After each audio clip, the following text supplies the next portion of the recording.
রাত পোহালেই ঈদুল আজহা, পবিত্র কোরবানির ঈদ। কিন্তু আমরা আসলে সত্যিকারের কোরবানি কি দিতে পারছি?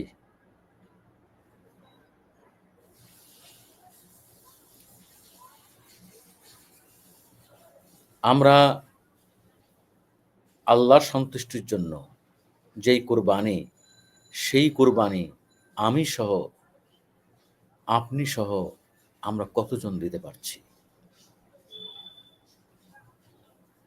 কোরবানি মানে কি? ত্যাগ। সেই ত্যাগ আমরা আসলে কতজন কতভাবে করতে পারছি? আমরা কি আসলেই বনের পশুই কুরবানি দিচ্ছি? না আমাদের মনের যে পশু, মনের পশুকে ধরে রেখে আমরা বনের পশুকে কুরবানি দিচ্ছি? আল্লাহর নির্দেশে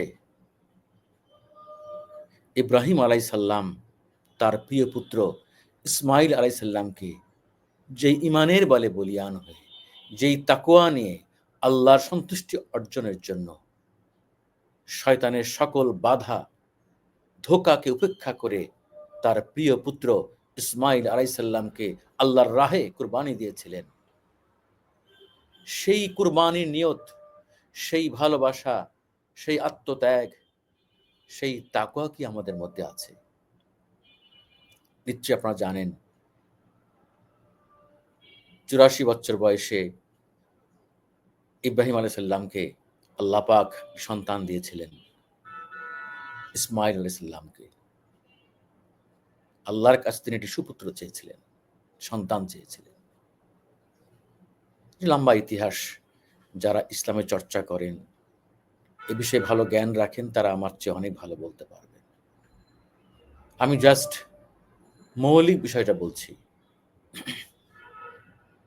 যখন ইসমাইল আলাইসাল্লামকে আল্লাহর রাহে তার প্রিয় সন্তানকে কুরবানি দেওয়ার জন্য নিয়ে যাচ্ছিলেন, তখন মা হাজেরা, ইসমাইল আলাইসাল্লামের মা, তাকেও কিন্তু শয়তান ধোঁকা দিয়েছিলেন। কিন্তু যখন তিনি শুনেছিলেন যে আল্লাহ নির্দেশে ইব্রাহিম আলাইসাল্লাম তার সন্তানকে কোরবানি দিতে নিয়ে যাচ্ছেন, তখন মা হাজেরাও কিন্তু বলেছিলেন, আল্লাহর সন্তুষ্টির জন্য যদি হয় তাহলে আমি তো রাজি, এবং আমি আগে জানলে আরো ভালোভাবে তাকে সাজিয়ে গুছিয়ে দিতাম। ইভেন সেই ৬-৭ বছরের ইসমাইল আলাইসাল্লাম যখন শয়তান তাকেও ধোঁকা দিচ্ছিল যে তোমার বাবা তোমাকে কোরবানি দেওয়ার জন্য নিয়ে যাচ্ছে, যখন তাকে বলা হলো যে আল্লাহ সন্তুষ্টির জন্য, ৬ বছরের সেই শিশু ইসমাইল আলাইসাল্লাম সেও বলেছিল আল্লাহর সন্তুষ্টির জন্য আমি কোরবানি হতে রাজি আছি। ঈমান দেখেন।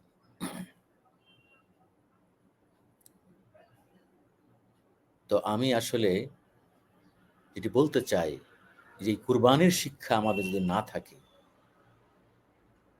যদি কুরবানি লোক দেখানো হয় যে কত টাকার, কত বেশি টাকা দিয়ে কত বড় গরু, কত বড় ছাগল কয়টা দিলে আমার আশপাশের লোকজন আমাকে বলবে, আমাকে বাহবা দিবে, বলবে সে অনেক টাকার মালিক হয়ে গিয়েছে, অনেক বড়লোক ইত্যাদি। মানে আমি শুনতে অভ্যস্ত। সোয়াব করবে, লোক দেখানো, এক কথায় লৌকিকতা। এই লৌকিকতা আমি মনে করি যে আপনার কোরবানি বিফলে যাবে। সত্যিকার অর্থেই আল্লাহর রাহে আল্লাহর সন্তুষ্টি অর্জনের জন্য কোরবানির যে আসল মর্মার্থ, সেটি বুঝে আপনি মনের পশুকে কোরবানি দিতে পারেন, তাহলেই আপনার বনের পশু এই গরু ছাগলের কোরবানি সার্থক হবে। অর্থাৎ যদি এই আজকের এই কোরবানির শিক্ষার মধ্য দিয়ে আমার ভিতরে থাকা হিংসা, বিদ্বেষ, লোভ, লালসা, সকল ধরনের পঙ্কিলতা, অন্যায়, পাপ থেকে নিজেকে আমরা মুক্ত হতে না পারি, মুক্ত করতে না পারি, তাহলে এই কুরবানি আমাদের কোনো কাজে আসবে না। প্রতি বছর ঘুরে ঘুরে কুরবানি আসবে, আর আমরা এই লৌকিকতা একটি আনন্দের উপসঙ্গ হিসাবে আমরা কুরবানি দিব। দেখেন, আপনার পাশের বাড়ির লোক যদি অভয়ে থাকে, কষ্টে থাকে, না খেয়ে থাকে, তাকে দেখা আপনার আগে জরুরি। তার জন্য কিছু করাটা জরুরি। সেটি আপনার আসল কোরবানি। এটা আমি নিজের থেকে মনে করি, আমার নিজের সিভিক সেন্স থেকে বলি।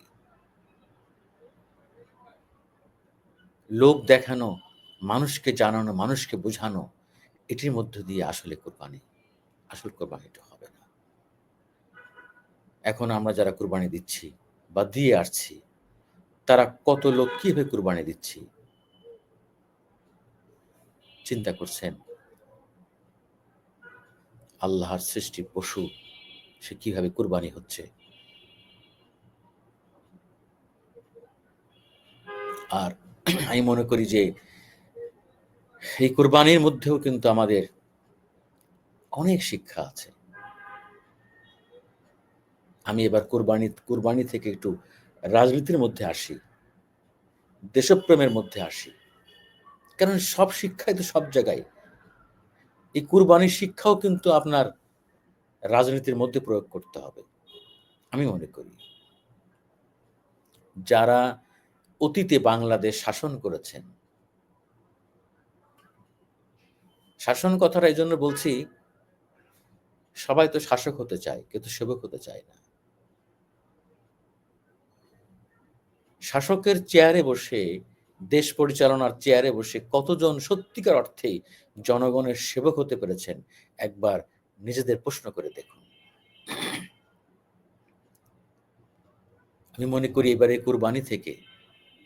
এই কুরবানি থেকে যারা রাজনীতি করেন, দেশ পরিচালনা করেন বা করতে চান, তাদের জন্য অনেক বড় শিক্ষণীয়। এই কুরবানির ঈদকে সামনে রেখে আপনাদের উপলব্ধি করা উচিত। অতীতে আপনারা দেশ পরিচালনা করতে গিয়ে, দেশ শাসন করতে গিয়ে কোথায়, কোথায় কি ধরনের ভুল ত্রুটি করেছেন, অন্যায় করেছেন, জুলুম করেছেন, সেটি বলার সময়। সেটি জনসম্মুখে প্রকাশ করেন। বলেন যে অতীতে দেশ শাসন করতে গিয়ে আমি মন্ত্রী ছিলাম, এমপি ছিলাম, আমার দল ক্ষমতায় ছিল, আমরা এই ভুল করেছি। অতীতের ভুল থেকে শিক্ষা নিচ্ছি। আমরা ভবিষ্যতে আর ভুল করব না। জনগণের সামনে ওয়াদা করেন, খুলে বলেন। বিএনপি, আওয়ামী লীগ সহ যারা ক্ষমতায় ছিলেন, বলেন।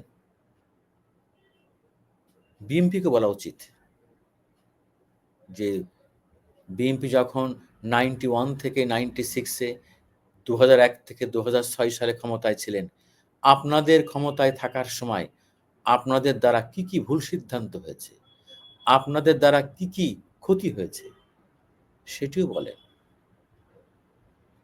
আওয়ামী লীগকে তো বলতেই হবে। আওয়ামী লীগ তো তার ভুলের খেসারত দেয়া শুরু করেছে। যদিও আফসোস, অহংকার, অহংকার কমেনি। মাত্র হাতে গোনা ওই দেখলাম ২-১ জন নেতা তারা ভুলের জন্য আফসোস করেছে। ওদিন আমি একজন নেতাকে দেখলাম ইউটিউবে কথা বলতে, আওয়ামী লীগের সাবেক একজন এমপি। আমি এই মুহূর্তে তার নামটা মনে করতে পারছি না। ভদ্রলোক ইন্ডিয়াতে পলাতক আছে। তার একটা সাক্ষাৎকার আমি দেখলাম ইউটিউবে। তিনি বললেন অকপটে যে, "না, দেশ শাসন করতে গিয়ে আমাদের অসংখ্য ভুল হয়েছে। আমরা যেমন অসংখ্য ভালো কাজ করেছি, আমাদের অসংখ্য ভুল হয়েছে। আমাদের কথা বলার ক্ষেত্রে, আমাদের কাজের ক্ষেত্রে আমাদের ভুল হয়েছে। সেই ভুল স্বীকার করতেই হবে।" আমি এই ধরনের আওয়ামী লীগের নেতা কর্মীদের স্যালুট জানাই, পছন্দ করি। বিলম্বে হলেও আপনাদের মধ্যে আমি মনে করি যে এরকম বোধোদয় হতে হবে।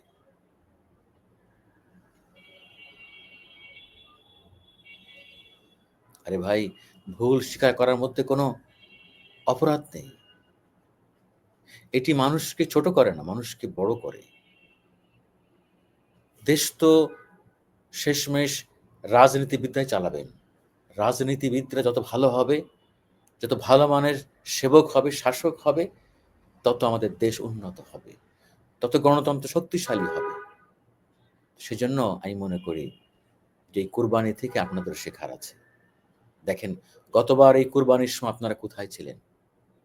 আপনাদের দল কোথায় ছিল? আজ আপনারা কোথায়? আপনাদের দল কোথায়? দেখেন, ১ বছর আগে এই তো দুনিয়ার খেলা। তো এত অহংকার করে, এত দুঃশাসন করে কি লাভ? আমি মনে করি আওয়ামী লীগ, বিএনপি সহ যত রাজনৈতিক দল ক্ষমতায় ছিলেন এবং যারা ক্ষমতায় আসতে চান, প্রত্যেককেই এই কোরবানির প্রকৃত শিক্ষা গ্রহণ করতে হবে। ভিতরের সব কালিমা, সমস্ত লোভ, লালসা, হিংসা, প্রতিহিংসা, এইগুলো থেকে মুক্ত হতে হবে।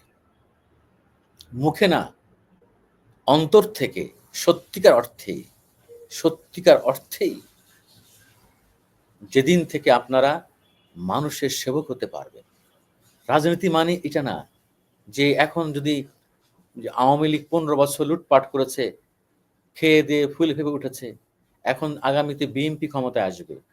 এখন যদি বিএনপির নেতাকর্মীরা এখন থেকে মনে করে যে দল কবে ক্ষমতায় আসবে, আমি তখন এই পন্থায় টাকা উপার্জন করব, এইভাবে আমি ফুলে ফেঁপে উঠব, আমি ধনী হব, রাজনীতির পদ পদবীকে ব্যবহার করে হাতিয়ার বানিয়ে আমি সব ঠিকাদারি কাজ আমি হাতিয়ে নিব, আমি জোর করে এমপি হব, মন্ত্রী হব, আমি এটা হব, সেটা হব, আমি টিআর কাবি খার টাকা লুটপাট করব, তাহলে আওয়ামী লীগের সাথে আপনাদের পার্থক্য কি? পার্থক্য হবে না। আমরা তো ওই বাংলাদেশ দেখতে চাইনি। পরিবর্তন কাউকে না কাউকে করতেই হবে।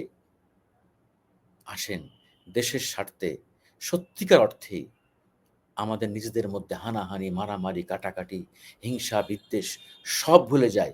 এই পবিত্র কুরবানিকে, এই ঈদুল আজহাকে সামনে রেখে আমরা শপথ নেই, প্রত্যেকেই যে যেখানে আছি, যে যেই পদে আছি, যে যেই পেশায় আছি, প্রত্যেকেই আমরা শপথবদ্ধ হই।